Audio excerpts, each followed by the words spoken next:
Yes. Tom, we are target. Should we run or must we fight? We must fight, of course. We are target because we are infrastructure. We're part of what democracy is all about. And as public service media, we are under attack. And we must not run, we must fight. And we have the means, but we have to work together. And that's what this summit is all about, I think. Yeah. Who is the attacker? Who's the attacker? It could be any regime. It could be Russia. It could be China. It could be even the U.S. and even within our countries there are tendencies. We experience it in Slovakia, in Hungary, in other parts of in Poland, and maybe here in Bulgaria also. Tell me. Hope not. Hope not. Not yet. Not yet, maybe. No. Our colleague Gideon Rahman, a journalist, called our era the age of the strong man. We translate this literature as the era of the authoritarian regimes, the autocrats. Yeah. You say that Chinese power today serves as a template. Why is that happening? Well, a lot of what's happening in China under Xi Jinping, especially since 2012-13 when he came to power, has been like a template for other strong people. Of course, Vladimir Putin is already longer in power, and the Chinese Communist Party has been longer in power also. But still, if you see how a man like Donald Trump is actually admiring, he's not good friends with Xi Jinping. We'll have a summit quite soon, but they respect each other, and Donald Trump respects Xi Jinping a lot. So it's an example and a template that's being used all over the world right now. We have the strong man also in Israel. We have all over the place. Yeah. How to preserve democracy in this situation during making media, making journalism? Well, we still try to do our job. We have to still try to do our job, although we have been countered by difficulties. You see how public service media, journalists anywhere in the world have more difficulties going out because there's less funding. People are, or director generals are being appointed or blocked or sabotaged and so on. So just going out and try to tell the story that we have to tell, that's been my goal in life for the last 25 years all over the world.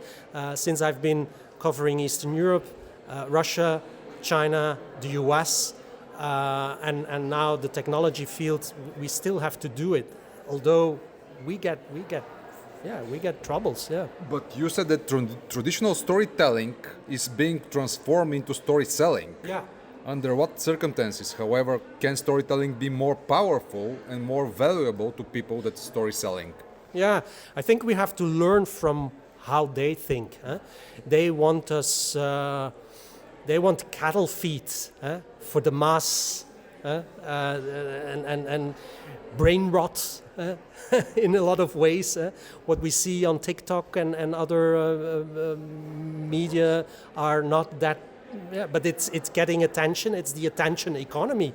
What it's all about. What we journalists can do is bring an extra layer, and we have to keep on doing this and tell the story and don't give in to the Moscovification, as I call it, of media to serve a certain goal.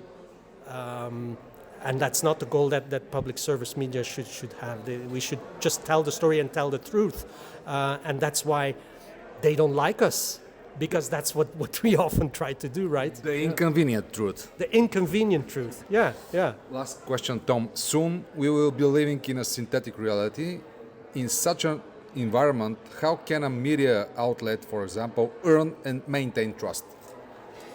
That's a really hard question. I've been working on synthetic AI, synthetic media for over 8 years, and trying to find ways how we can counter that and detect it and so on. In a way, we won't be able to stop it. But it's our duty to keep on checking, keep on fact checking, and be fast. And I use the experience or the example of Taiwan. If a false story is being put out there, they try to respond within the hour. We're often too late, too slow to counter disinformation, and by then it's out there.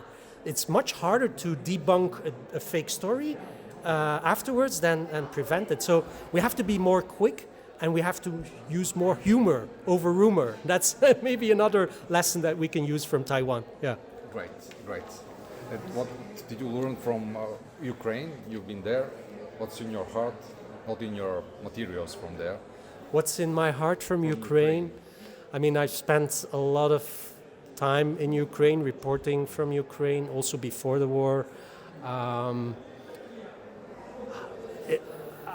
It's so hard to see how this country is being terrorized, but still, what is in my heart is how resilient the people are, and that's so admirable. I mean, if you would tell Ukrainians a couple of years ago what they would experience now, they would go crazy, and we would go crazy also. But still, people manage.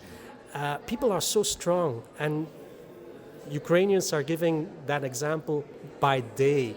And that resiliency, we can learn from that. It's a lesson for us too. Definitely. Tom, thank you so much. Thank you. You're welcome.